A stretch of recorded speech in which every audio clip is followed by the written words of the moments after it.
ममता बनर्जी बंगाल उन्हें फाइटर दीदी के नाम से जानता है। दीदी का ये फाइटर अंदाज ही उन्हें बंगाल की सत्ता तक लाया था। 10 साल सत्ता में रहने के बाद दीदी का अंदाज तो नहीं बदला, लेकिन सियासी दांवपेच में अब वो माहिर हो चुकी है। एग्जिट पोल के अनुमान अगर 2 मई को सही साबित होते हैं तो ये ममता बनर्जी की रणनीति की नतीजा है कि उन्हें अकेले दम पर अपनी पार्टी की वापसी करवाती है। बंगाल ने परिवर्तन के लिए ममता दीदी पर भरोसा किया। कई बार लोग मैच हारने लगते हैं तो कोई ताली पीट देता है तो उससे लड़ने लग जाते हैं कि ताली क्यों पीट रहे हो।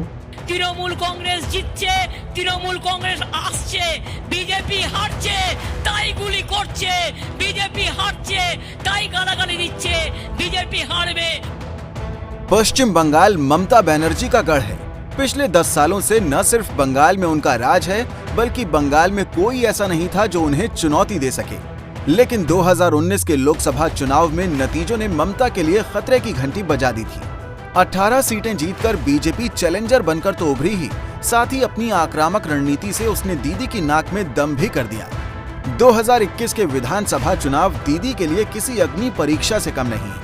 एक तरफ बीजेपी की सितारों से सजी लंबी चौड़ी फौज और दूसरी तरफ मोर्चे पर अकेली ममता बनर्जी। बांग्ला का सोनार बांग्ला बनाएगा। बोलो दिल्ली को तो बेच दिया, दिल्ली का लाल किला को बेच दिया, कब ताजमहल को बेच देंगे। लेकिन एग्जिट पोल के अनुमान जो इशारा कर रहे हैं, अगर वो नतीजों में बदल जाते हैं तो ये साबित हो जाएगा कि बंगाल पर चलता है तो दीदी का जादू, बंगाल में चलती है तो ममता की रणनीति।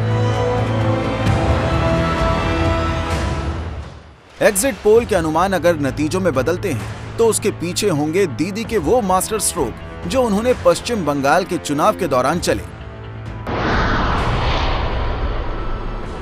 ममता बनर्जी को घेरने के लिए बीजेपी ने उन्हीं के घर में सेंध लगाई। यूं तो तृणमूल से कई नेताओं ने किनारा कर बीजेपी का दामन थामा, लेकिन दीदी के लिए असल झटका शुभेंदु अधिकारी की बगावत थी। नंदीग्राम आंदोलन के रणनीतिकार कभी ममता के खासम खास थे। शुभेंदु का जाना दीदी के लिए बड़ा झटका इसलिए भी था क्योंकि न सिर्फ नंदीग्राम बल्कि ईस्ट मिदनापुर के इलाके में शुभेंदु का अच्छा खासा प्रभाव है।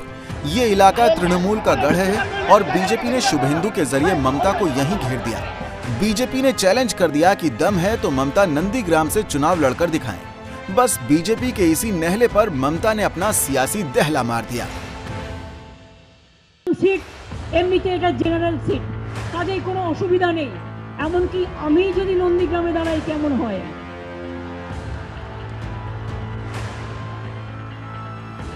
ভাবছিলাম কথার কথা একটু বললাম। ममता ने न सिर्फ नंदीग्राम से लड़ने का ऐलान किया बल्कि भवानीपुर की अपनी सुरक्षित सीट को भी छोड़ दिया।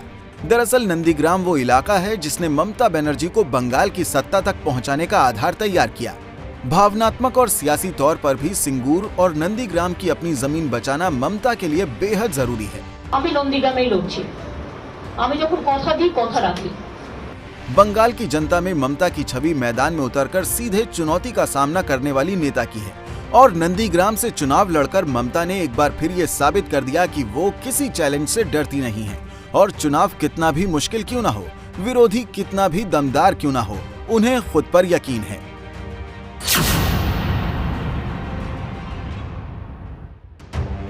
साल 2007 में नंदीग्राम में हुए हमले ने बंगाल की जनता का इमोशन ममता के साथ ऐसा जोड़ा कि 2011 में लेफ्ट का 3 दशक पुराना मजबूत किला उखड़ गया। 2021 में भी वही ममता थी, वही नंदीग्राम था और इस बार भी दीदी की चोट चुनाव के शुरुआती दौर का सबसे बड़ा मुद्दा बनी रही। दीदी ने बीजेपी पर हमले का आरोप लगाकर इसे सियासी तौर पर भुनाने का जबरदस्त दांव चला, तो इस चुनावी जंग में व्हील चेयर बनी दीदी का सबसे बड़ा हथियार।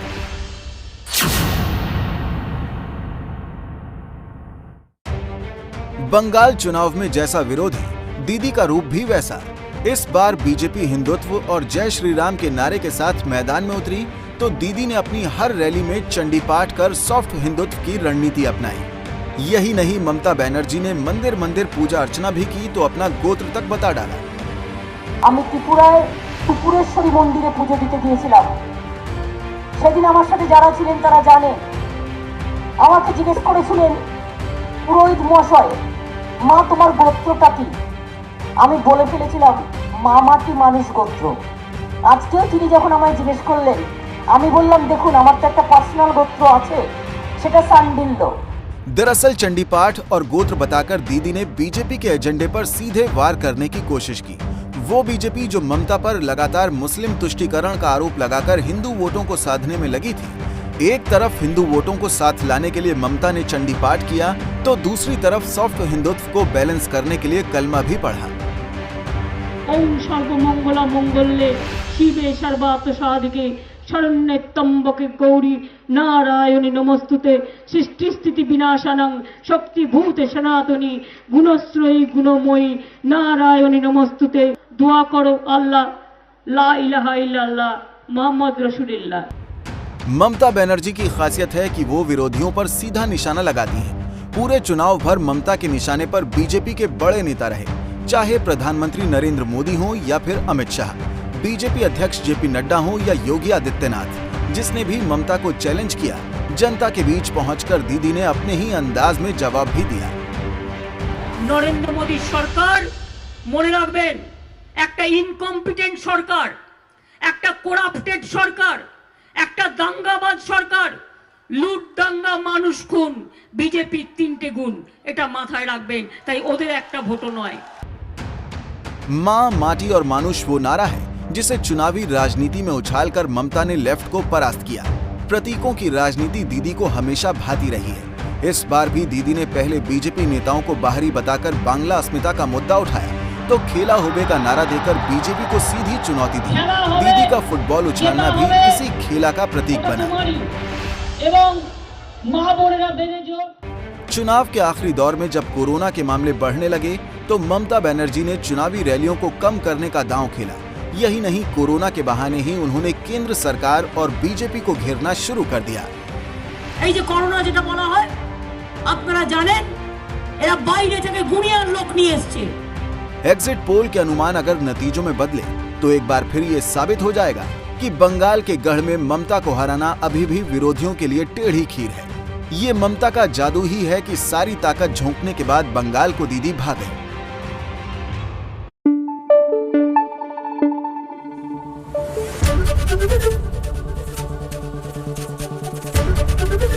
एबीपी न्यूज आपको रखे आगे।